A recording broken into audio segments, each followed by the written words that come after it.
you. All right, so we've hit the record button. I'll just kick off by doing a bit of an intro, but we're not here for me. We're here for Katelin. So my name is Saad Qureshi. I train managers to speak to a range of audiences confidently and to make better business decisions. So I'm in the leadership and management space. I work a lot with first-time managers, as well as emerging leaders. I guess my background is I've always been in L&D, but I've also been in operations as a senior executive. So I've always had two sort of privilege of being in two roles, and I've never had an issue with looking at the ROI of L&D. It's just always been something that I've been incredibly passionate about. I guess up until December 2022, I was leading a global team, sort of growing my business unit, sales, etc., and also developing managers across the European division for a company called Navitas that I used to work with. What I loved about the role, but there were many things, but it was coaching managers and leading leaders. So I've now come into sort of L&T, sort of almost full scale. I run Metron. We put on these webinars just to bring the community together. I also deliver a lot of workshops for middle managers and first-time managers, helping them make that leap and transition from being an individual contributor to being a manager. Also have a podcast as well, just bringing on managers and experienced people to share tips with new managers as well. We've got a couple of webinars coming up, actually. We've had 4 already this year. We've got another 2 coming up. I'll pop some links in the chat shortly. And if you'd like to speak and share your knowledge and expertise on a future webinar, please just feel free to just drop me a note, and we'll make it happen. When Katelin and I were talking about this topic, I think we're only going to scratch the surface. I think there's a lot of work. I think we could do a lot of opportunity to connect inclusive learning or learning practices with DEI, diversity, equity, and inclusion more broadly. And so I think it was a very apt sort of title to have, moving beyond accessibility, because I think there's so much opportunity and scope for this area. Katelin, what can I say about Katelin before I hand you over to her? Got significant experience in product design, working in an edtech company, Fourth Rev, and looking at how to bring about inclusive practices within the learning design process at Fourth Rev, and using product design principles to do that.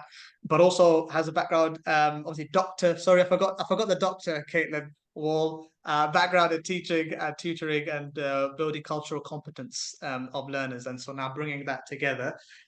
Please feel free to just drop any comments and notes in the chat. It's a very interactive session. And we'll have some points at the end, obviously, to sort of wrap up. But feel free to be informal. This is not too formal. Katelin, over to you. Thanks so much again, and I'll let you do your thing. Thank you. Very nice. Yes, as Saad said, I am now kind of more in that product development space, looking at how products are created. And I think inclusivity and including diverse users is a big focus there. But I also come from a decade of varying experiences across university.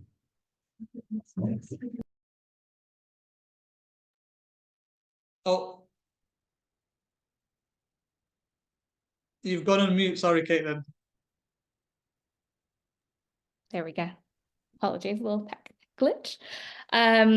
Various angles of this. So we're looking to kind of bring the best of product inclusivity, the best of higher ed inclusivity, the best of learning design, and just provide you some ways to think about inclusivity in different ways, to assess your own inclusive practices, and to kind of think beyond maybe some of those basic principles. The slides that I'll show you today, we'll be forwarding those around afterwards. So you'll see throughout that I've embedded some links. Don't worry, you will get access to those. That is more for when we provide that afterwards for you, as well as the recording for those of you that can't be here today. So thank you.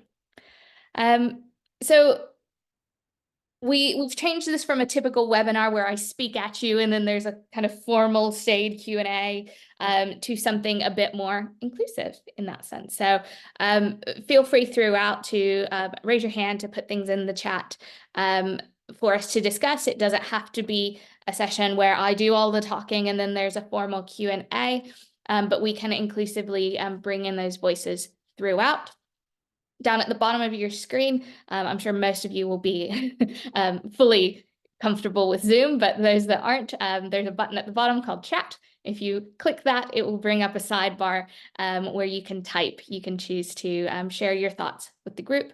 So I would encourage you throughout to share your own experiences, things that you've done, inclusive practices, as well as potential questions that we could discuss later on if we don't cover some of those aspects throughout.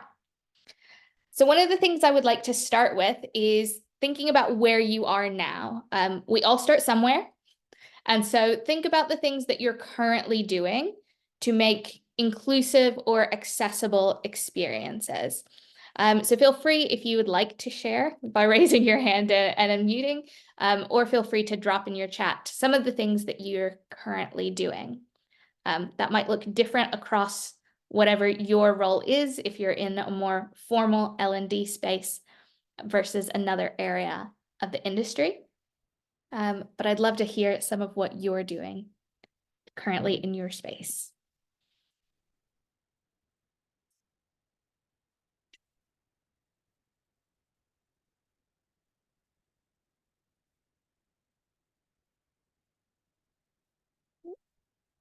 Odd. I think because I'm screen sharing on full screen, I can't seem to see the chat right now. So if you do see things in the chat you would like to share on behalf, that would be excellent.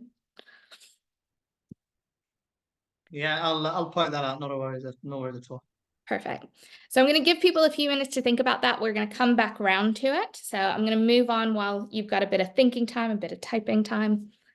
Ooh, there we go. Now that the chat's working, I now have the ping. Perfect. So again, we'll give people a few minutes to think about that. Basically, throughout the session, we're going to be talking about what encompasses inclusion. So starting off thinking about your current context. We're going to look at some ways that non-inclusive practices are informed. We're going to give you a few frameworks or ways to think about inclusive thinking. And then we're going to give you something to allow you to self-assess where maybe you're currently at in your inclusive practices, and then maybe some additional tips, things you may or may not have thought about.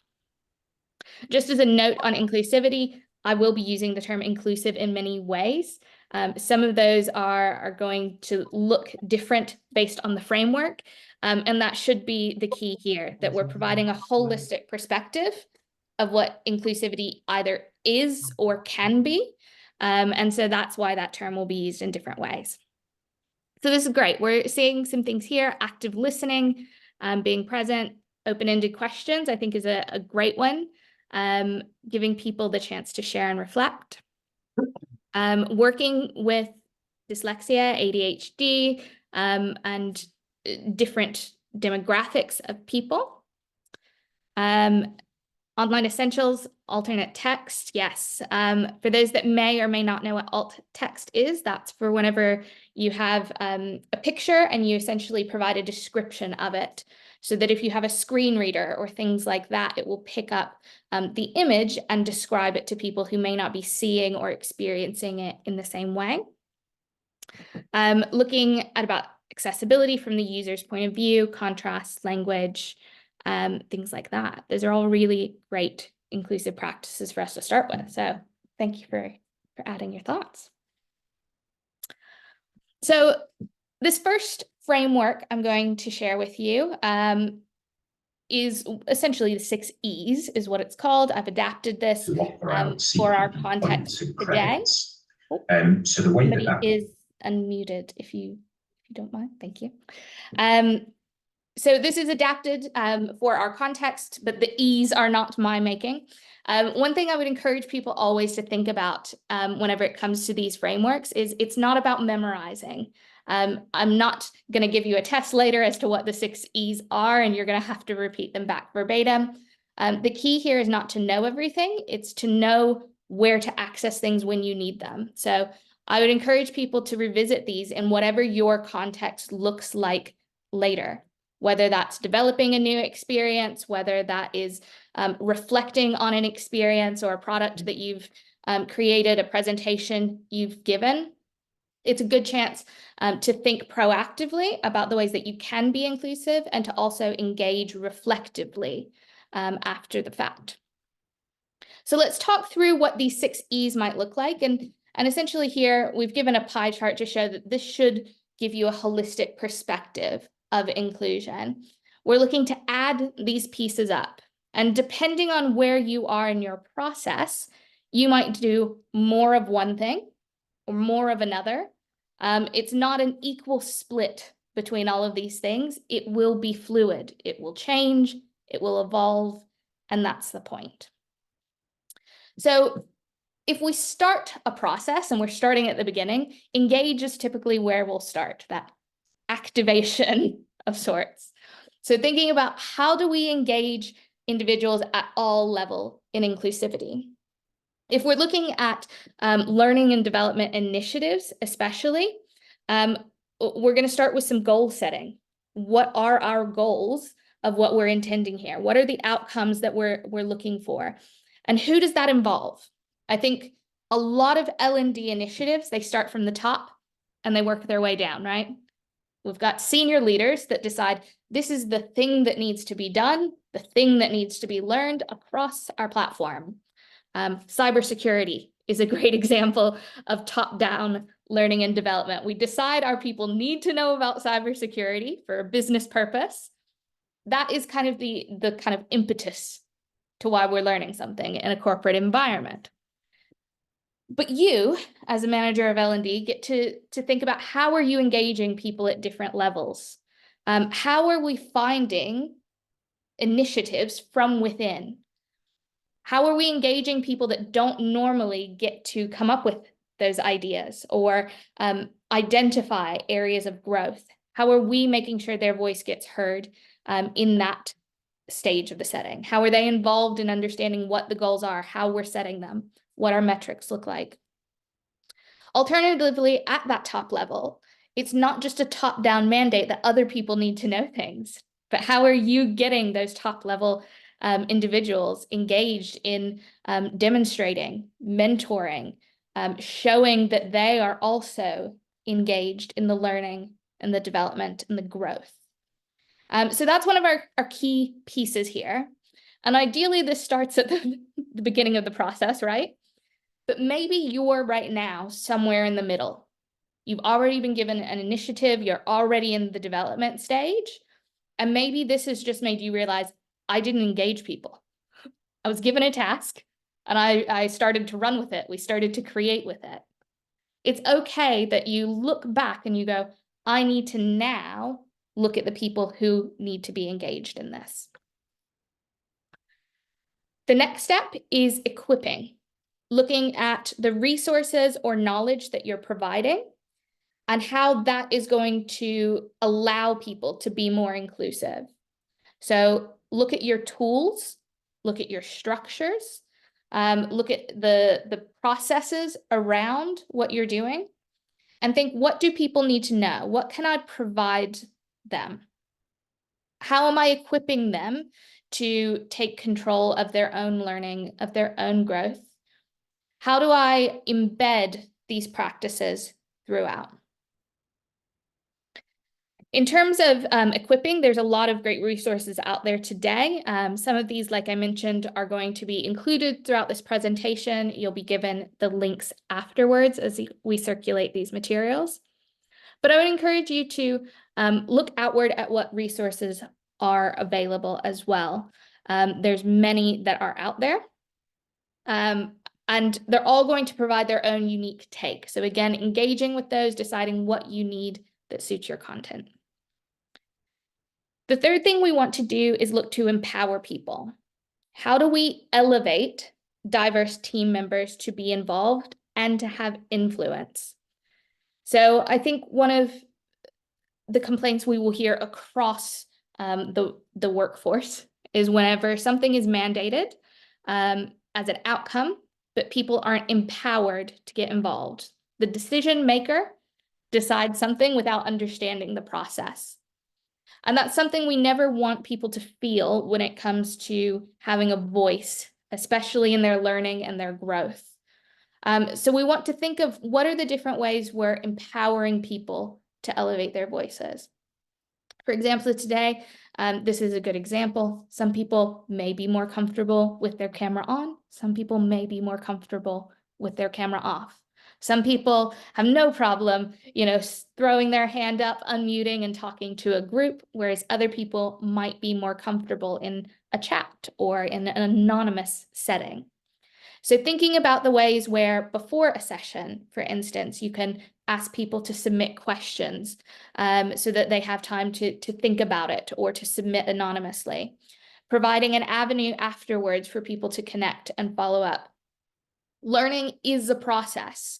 So how do you think about empowering people along that process to get involved in different ways? The fourth E is embed. And this one, I think, kind of goes along with equip. Equip tends to be those overt things that you do, that you provide to people, a link, a resource, a form, a portal, a meeting. Those kinds of things is what we might think of more when we're thinking of equipping them. Whereas embedding is about that inclusive mindset. How do we make sure our actions, our mindset, our tone, those things are embedded in what we do, how we do, why we do? Thinking about those values. And what does that look like for us to live out those values? Not that we just provide a survey for people to say, how do you want to be included? That's equipping them to speak up, maybe empowering them to speak up. But embedding is when it becomes so ingrained in our culture to ask for feedback, listen to feedback, be open to those voices and to that influencing and changing what we do, how we do. So that's the embedding piece. The fifth one is evaluating. And so while this often comes at the end of the process, I would encourage you to think about how you're going to evaluate in that engage. Okay, so when we talked about setting metrics, setting goals, in the engaging, you're setting the goals, evaluating, you're coming back around to them. And you're actually looking at measuring inclusivity effectively. So what are you going to be tracking or collecting information on? What does that information look like? Does it look like an amount or percentage of people or percentage of a group? Is it qualitative? Is it how they feel? NPS scores, net promoter scores, or satisfaction scores might be people saying that they feel included. Think about how you're going to evaluate your success. If we're a successful organization at being inclusive, what does that look like? And then the sixth E is that evolution, that we're constantly evolving. We're setting the goals, we're tracking the goals, and then what next? If we've met that goal of inclusivity, do we make a greater goal, make a bigger goal? Look at how we can push those bounds further. Is about continuously evolving, learning new practices, finding new and creative ways to empower people, looking at as our business grows, how does that empowerment look? Maybe some of you are part of a really small organization. So empowerment might look different when there's 10 of you. But maybe you get to that size where you're 50, 100, 200, 1,000. So that is going to need to continuously evolve. As you're more successful, your definitions of success will change, should change, and will also be evolving with the people. We aren't static. The things that I feel I need to be included today might look very different than they looked for me a year ago or 5 years ago or whenever I was still in high school. Like, I am constantly evolving. My needs are constantly evolving. And I think having that mindset for inclusivity as well. giving people the space to change and for their needs to change, and also for your practices, that you're constantly open to that new growth. So the first tool I'm going to provide you to take that holistic view is a 2x2 matrix. Now, as a product person for prioritization, we love a 2x2 matrix. So essentially, I want you to think of these 4 blocks here. And one at a time, I want you to think about and assess your inclusivity maybe in these different areas as it currently exists in your organization or in your context. So the first of these principles is representation. I want you to first think about who is represented. So at your starting point, think of the different demographics that you have. Your split of age ranges and seniority levels, your split of genders, your split of cultures or languages, your split of lifestyles. Do you have a lot of parents? Or do you have a lot of early career starters? By understanding who is represented initially, that's going to give you your starting point for understanding the different needs that exist. Going to those people and understanding how they identify. You know, we can't always tell from the superficial surface what representation means, what group people identify as belonging to. So yeah, that's a great point. A lot of organizations don't track these demographics. And it becomes a really sticky situation. Some people aren't going to feel open at the start to self-identify. So providing those anonymous ways, allowing people to self-identify in a safe and protected way, that is something that you're going to have to build that trust if you're starting from a place that maybe isn't so inclusive or it's not as ingrained already. Building trust is a huge part of people identifying for that representation, first of all. The next aspect is inclusion. So not just understanding the demographics, who exists, but who is included. And that looks very different. So just because someone's at a seat at the table doesn't mean that they're necessarily given the microphone to speak. And inclusivity in this sense is thinking whose voice is currently elevated, who is not only representative, meaning they're there, but who's representative, meaning they've been given power to speak up, to make change, things like that. And I think when it comes to representation and inclusivity, we start with our current context. What does it look like right now? Get an honest perspective of your reality. But then again, with that forward-looking perspective, think about what would it look like if we met our ideals? What would a representative company look like for us? You know, you start with the people you already have. You've already hired them. You're already working with them. But think of who isn't currently represented, who isn't currently included in the discussion, and get started thinking about how do we open up our possibilities so that if someone isn't represented or they aren't included, their voice being elevated, how do we get there? So in some cases, small organizations, it may be about contractors or getting your users in the room, doing testing, reaching out to people that aren't in your team because your team maybe isn't very representative or isn't very inclusive. So you have to look outside. But then as you do start to grow, as you do hire new people, bring on new people, what are the ways that you're bringing on people so that they can be their full selves, that we're looking to diversify the opinions in the room. On a cultural level, I used to teach a lot of sociology. We identify ourselves to groups. You know, we are creatures of habit, patterns, and we seek belonging, right? So however we identify ourselves, whatever group we see belonging in, we are more likely to gravitate towards people who also belong to that group because it's comfortable, because our brains are able to make quick, easy decisions because we understand the context, right? So in terms of representation and inclusivity, it's really easy to give other people that think similarly or look similarly, behave similarly to you, it's easy to give them a voice.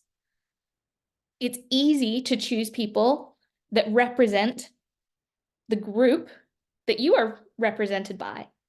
And so it's thinking about those aspects as well, uncovering our biases. Third, on the engagement level, we've seen who's in the room. We've seen who is speaking. Now we're looking at how are they speaking? How are they involved? Like we said, some people might not be as willing to speak up in a large group. So are you providing diverse ways for people to engage with learning, with your development, your growth opportunities? What does it look like for people to be engaged? Engagement doesn't always necessarily mean that we sit in a meeting, we go around the circle and everybody says something. Maybe it does, sometimes it does, but sometimes it doesn't. So think about that kind of diversity in what does engagement truly mean? I think for engagement, this is a great place to take from that higher education thinking. Whenever higher ed creates learning outcomes, they often use a taxonomy or a scaffold of thinking called blooms. And essentially, as you move up the stages of blooms, you get more engaged. So your lower levels, we're going to use things like understand or identify. So on that first slide, whenever I showed you 6 E's, understanding the 6 E's would mean that I gave you a quiz. I asked you to choose a lot of words and choose the 6 that were the E's that I gave you back. That would be a rote memorization. That would be understanding which are the 6 E's of inclusivity. Or I asked you, what's the definition of engaging? And you'd be able to give me the answer. Maybe that's your ideal engagement for a specific type of training or presentation you're doing, is you're getting people to understand it. So if we go back again to my cybersecurity example, on a key level, we first need people to understand what unsafe cybersecurity practices are, right? That's our first goal. But engagement for us means not just understanding what safe cybersecurity is and isn't, but then practicing it. So often companies will give you that cybersecurity training and then they will do a pseudo phishing email. They'll send one out. It's got some sketchy links in it, has some telltale signs of a sketchy email, and they'll see who takes the bait. Because the goal there on that Bloom's taxonomy level isn't just understanding, it's about that involvement. Can you practice safe cybersecurity? So you want to think of it in that same level. What does success look like in terms of our exclusivity and inclusivity? And what does success look like in terms of engagement? Somebody speaking up in a meeting might not be our engagement ideal.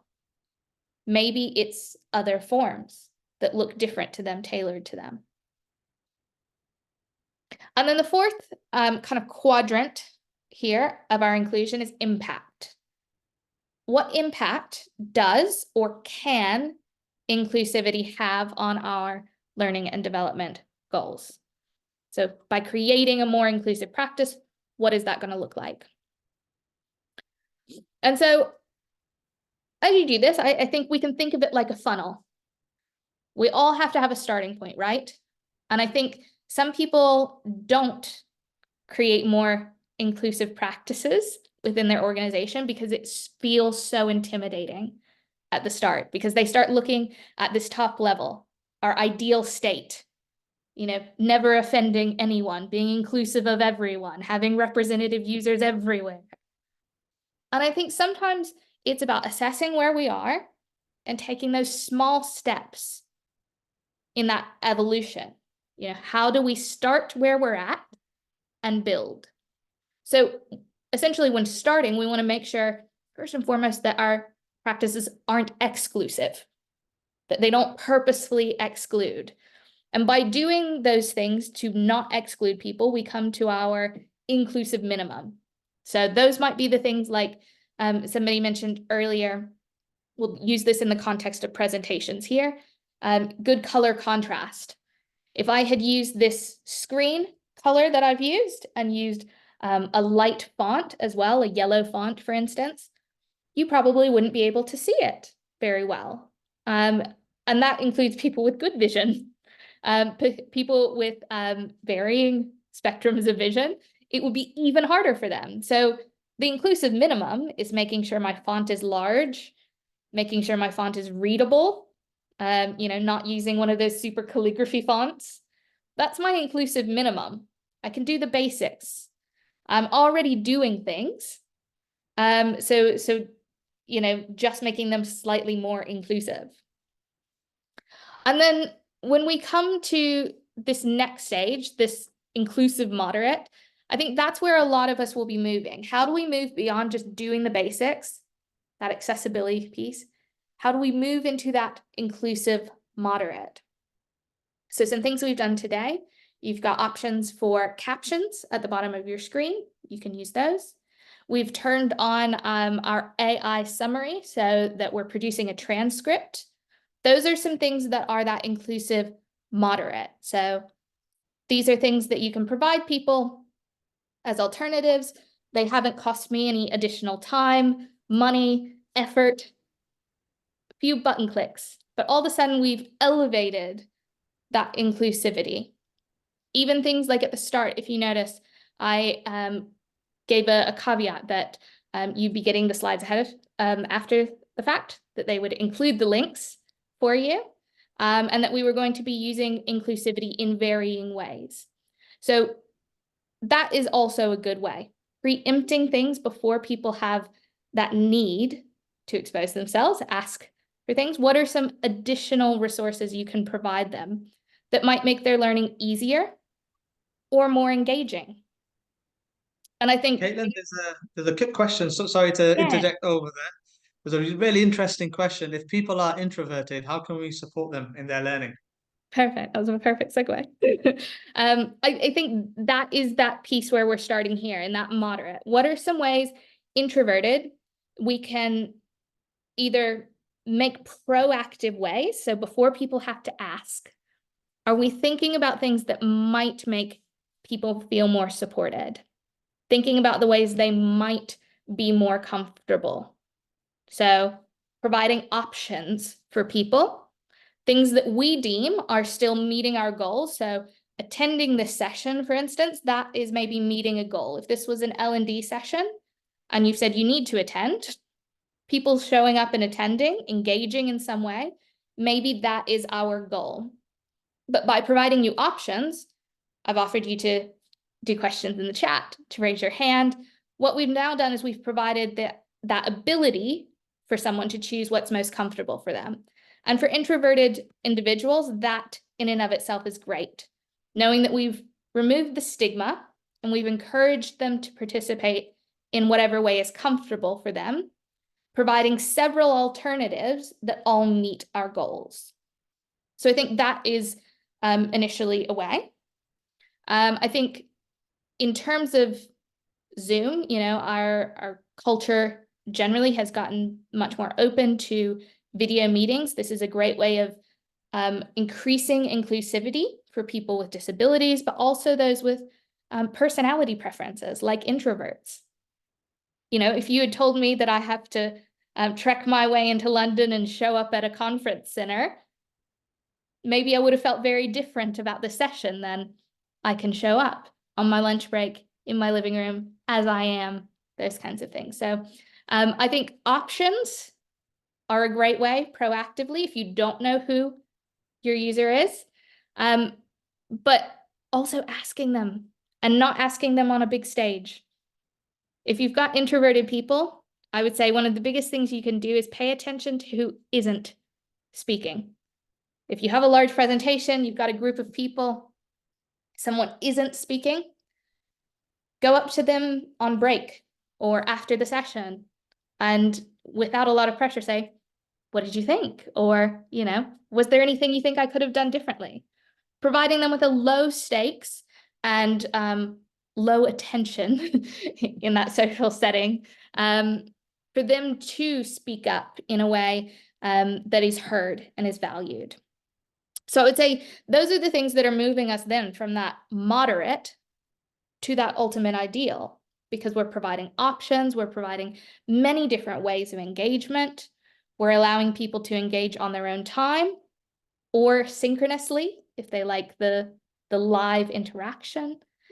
All of these things help move us up that ladder. So you can think of those things on each of those quadrants. Where are we? Maybe we're really low on representation right now, but we're pretty high on inclusion. We're elevating the voices we do have. We just don't have that many different voices. So that's where I think if you take each of these quadrants and you map out where you are you at your minimum? Are you at your ideal? And then go back to those E's. How do we then evolve through that? And ultimately on this one, another matrix, but slightly different. Here, inclusivity is in our upper quadrant because that is our ideal, that we have a high level of uniqueness as well as a high level of belonging. Differentiation is a term that's often used in accessibility, meaning providing things in different modalities. So some things are written, some things are spoken. There have been slides where I've read out what is on the slide so that you're seeing it, you're hearing it, those kinds of things. Those are sometimes seen as differentiation. But the issue with differentiation is whenever we make the person still feel different, excluded by needing to be different. Whereas inclusion says it's normal that we all like different things, that we all engage in different ways. And so we create belonging through that uniqueness and difference, rather than you are excluded, you are put in a side room, you are put separately in order for me to service those differences. So ultimately, all of these have varying levels of how much we want to include or avoid, but our top priority there is to be inclusive in that people feel that their uniqueness is valued and gives them a sense of belonging. Is it fair to say, Katelin, that if we did more moving from minimum to hopefully moderate ideal, then we'd push ourselves up into that from exclusion, and we're probably unknowingly excluding some people, right? I never even thought about introverts until someone mentioned it. Yeah, that's fantastic. And these are so many people with different characteristics who we are probably unknowingly excluding, and we should find our way, but by way of increasing them. Is this what you're saying? By we're finding a way to increase belonging and uniqueness, that we're able to push ourselves up into a more inclusive environment? Exactly that. Those are those aspects of empowering people, of not just equipping them. Equipping them is maybe giving them the right resources, but empowering them is making them feel that they belong with the options that we have available.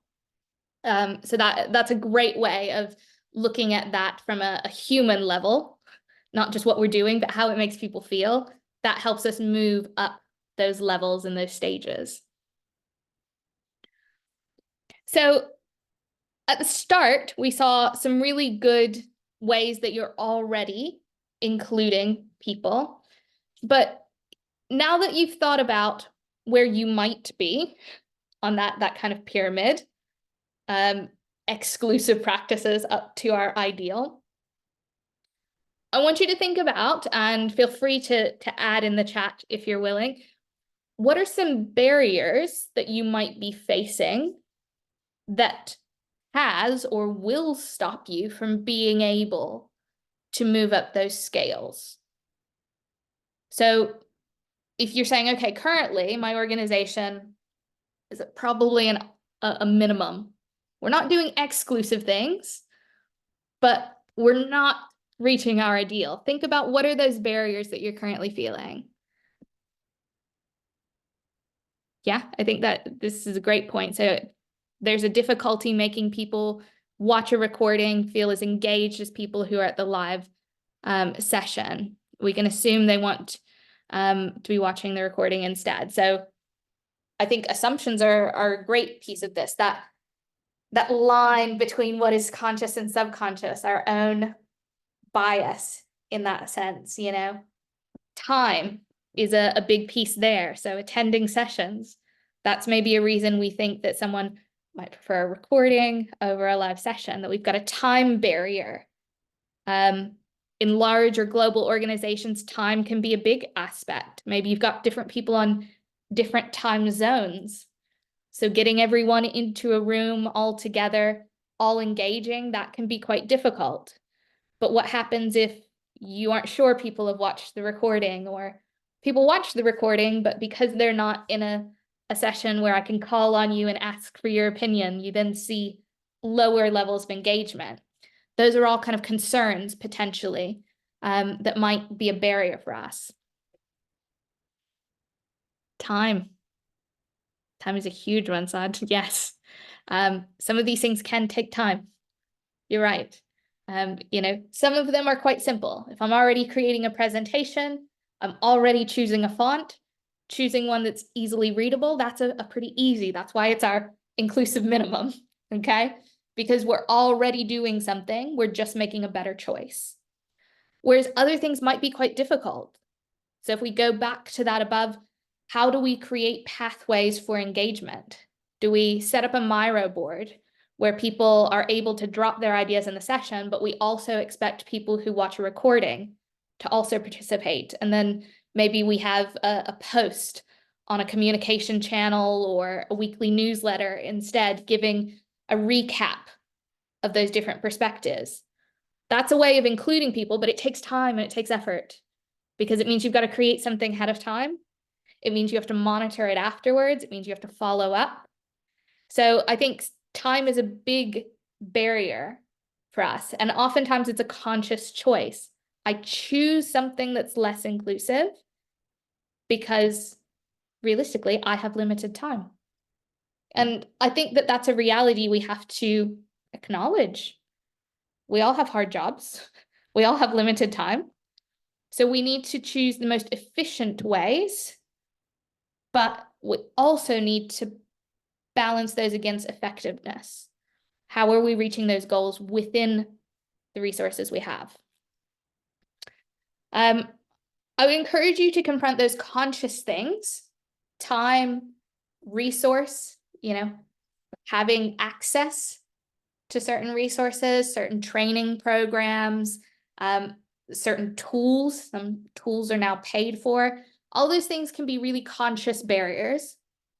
Some of them are subconscious barriers, the things we don't realize we're doing. So cultural or language differences are a big one there. Not being aware of some things. I didn't mean to. Whenever I moved to the UK, I caused mass panic in an organization by sending out a mass email that referred to the fall semester instead of the autumn semester. Because I'm an American originally and I called it fall, I sent out an email about the fall trimester and I caused mass chaos with a bunch of learners that thought I had mistyped fail semester, and they thought they had failed. So that's one of those things I didn't realize by using certain terminology that I had caused this miscommunication. The same thing can happen with sarcasm or those kind of colloquial phrases, metaphors. You know, sometimes analogies or metaphors can be very exclusive for people with autism that think very literally, for instance, or people that don't come from your culture, so they therefore don't understand what that phrase means or how it's meant to be taken. So yes, we want to start with those conscious ones, but we also want to spend some time considering what are those subconscious things that are making people potentially feel excluded. And those subconscious ones are the ones that are much harder to vocalize. They're much harder to identify. They're ones that people may not be willing to speak up about before you've developed that trust. And so that's, again, a reason why there's that evolution of our practices. We sometimes have to put things in place to move us up from that exclusive place to our inclusive minimum, to our moderate, before we're able to even uncover some of those subconscious motivations that help us move to that ideal. You know, maybe our introverts, if they're constantly feeling that they're being put on the spot in a meeting, they're probably not going to feel really comfortable chasing you down after a meeting and saying, actually, I had this idea, because they feel on the offensive, really. So I think it's only through that building of trust and building up those layers of inclusivity that we open those opportunities. And I think Metron is doing a great example of this, along with many other organizations. But I think some of this kind of conscious, subconscious barrier here, cultural representation. Like I mentioned earlier, we tend to gravitate towards groups that belong like us. So Metron has been great about choosing characters for their different case studies that are from various different cultural backgrounds, that have different cultural belonging facets to them and to their story, telling their story in a deeper way. You know, working with learning designers, content designers in background, what you'll note is that a lot of women choose to tend to women characters. A lot of men choose to tend to choose male examples. If I'm in the UK, I tend to choose names that are common in the UK. Whereas, as we discussed at the start of our session, Massimo, you know, you might choose that name for a character because it's very common in the culture that you come from, where you might be surprised if you're in a session with people from the UK and they decide to use that as an example name for a character. So being conscious of what cultural representation might look like, and not just using it in a superficial way, not just choosing a name that's different for the sake of it, but really understanding what cultural meaning that might have. How does it help you tell the story of that situation better? How does it help you teach that skill in a better way? Not so it's a superficial tick box, but so that it helps people to see representation, to see themselves in those situations. And the same with case studies, helping you get into different cultures, different perspectives, different mindsets, stepping into that persona by placing yourself in a context that's different from your own. And these are things that are, again, very conscious. You have to consciously include them. It doesn't mean that just because you consciously included them, you're all of a sudden at that ideal, because it will take time. And I think that's a great example to learn from Netflix. It was 2017. They started including inclusivity as one of their values, right? But they weren't seeing the impact all of a sudden. And so what they found is that it wasn't just about producing diverse stories. They had to start giving better funding to the people behind the scenes that are part of the production, the writers, the producers, the staff on set, to increase representative inclusivity behind the scenes, elevating those voices from within, then created more inclusive products. So essentially, I want you to question to yourself, do you know that your practices have equitable impact? Some of the things you will do to be inclusive will go completely unnoticed by some groups, and that has to be okay. Because the people who do notice and now feel more included by those practices, that's where the impact happens. There will be some groups of people that are more excluded on average. So looking at the impact of our diverse practices and demographics on other people and using those metrics to know. Apologies, got a bit long. There's a great phrase of nothing for them without them. Get people involved in that conversation. Get people that are representative of what you want to see, get their voice in that conversation. Consider the biases you have. Identify the people in your team or outside of your team that could help you include diverse perspectives if you don't have them. Use structured thinking and plain language.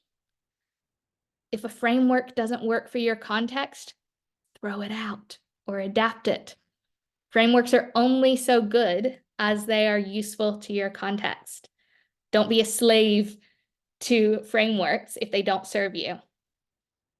Good accessible design benefits everyone. And then the last best practice I would encourage is, again, when in doubt, ask. And ask people with the true intent to want to know. If you want to know how your introverted team members could be more included, go to them and ask how they would feel included. If you want to know how parents might feel more included, go to them and ask some of the parents on your team how they would feel more included. Ask how they would like to be involved. Ask if they have the time to be involved, if they have the resources to be involved. Asking is one of the best things you can do to create more inclusive practices. So in the last few minutes we have, are there any questions? I know that is a lot of information, but feel free if you've got additional questions, speak up or drop them in the chat. And just again, so you know, I've got a few additional resources. If you'd like to read more about inclusive practices, we'll share those around with the slides, as well as my LinkedIn profile, Metron's website there. They've got a lot of great resources to demonstrate this, as well as to help you as managers facilitate this. Brilliant. Thanks so much, Katelin. I mean, lots of practical tips and frameworks. Actually, I love the inverted pyramid the best. So I think it was really simple to apply. And I also love the way it connects with that sort of belongingness and uniqueness, because I think this is a language that we don't often speak about. We're not in a circle that sometimes I'm in. So I think that was incredibly valuable. Thanks for taking the time out to do this with us. Any, I guess, yeah, thoughts, comments, even if it's just a thought you'd like to share, doesn't need to be a question from anyone.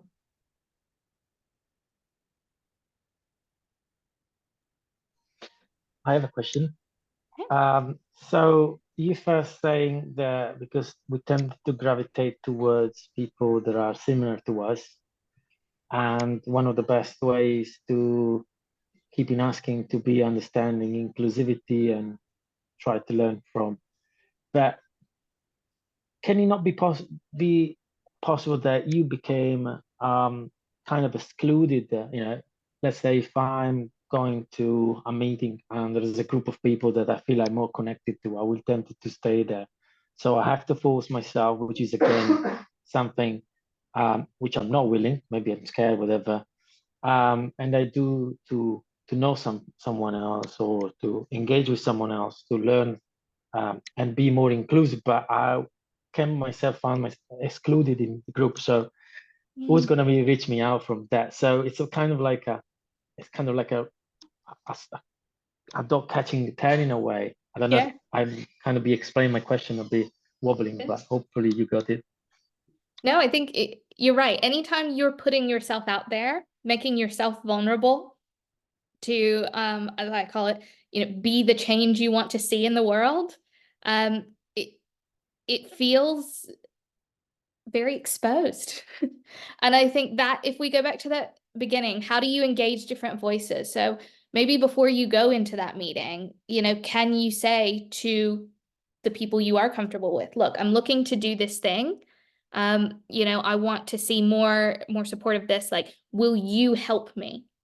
So it's not about turning your back on the group that you do feel comfortable with, but how do you involve them involving others? So how do you engage them as stakeholders? And yeah, it is going to be uncomfortable the first time.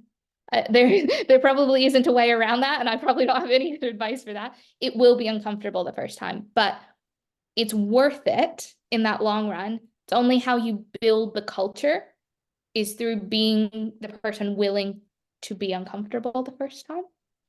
And it's a spectrum. Maybe not every time you're the person that always puts yourself out there first. But sometimes we are. I think it links to that asking people questions as well, doesn't it? Because that can be uncomfortable in itself. If you want to engage with a particular demographic of people and you've got questions, just like even going in and asking questions can be really, really kind of difficult. And you can feel awkward. But it's like you say, it's kind of, if you don't start doing it, then it's always going to remain awkward. Yeah. I think people are very open and understanding when you are also open. Yeah. You know, saying something wrong, saying something that maybe comes off wrong because you're not used to the language barrier, the culture barrier, things like that. If you're open to learning, people pick up on that. The same way they will pick up on if you are trying to include things as a tick box exercise, people can sense disingenuousness. So if you are truly interested in being inclusive, even if you get it wrong, people see the effort. And I think not always, but more often than not, people are open to that. Yeah, I think the cultural piece you said is really important, because I think where I've seen L&D teams do a lot of work in this space is trying to create the culture first, as you say, by creating inclusive leadership programs, or what is inclusivity, or at a very niche level, unconscious bias training.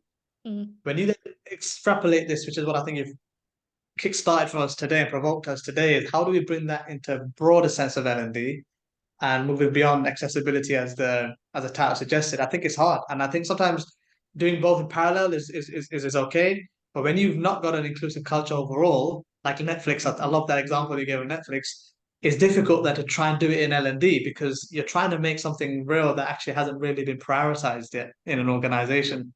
And you get the kind of experiences that Massimo might get, or that I got being the only sort of Muslim person on my leadership team, kind of thing. So I think it's really interesting, and working in collaboration with other partners in the business, as we do in L&D, is incredibly important generally, but also in this space. So we're bang on at 2:00. Thanks for the contributions, Massimo, Claire, and others in the chat. We've lost a few people, obviously, because it's that time of day. But we'll send the recording out. We'll send the slides, and we'll send you a link to the feedback form as well. Please do complete that form. And there's another session on the 11th of April. That's on co-creating with employees. So how to build, move from needs analysis and just getting staff involved at that stage to actually designing the whole learning intervention with them. There's really exciting stuff coming up there. So thanks again, guys. Great to meet you, and look forward to seeing you again. Take care. Well, have a great day. See ya. Thank you. Bye. Bye.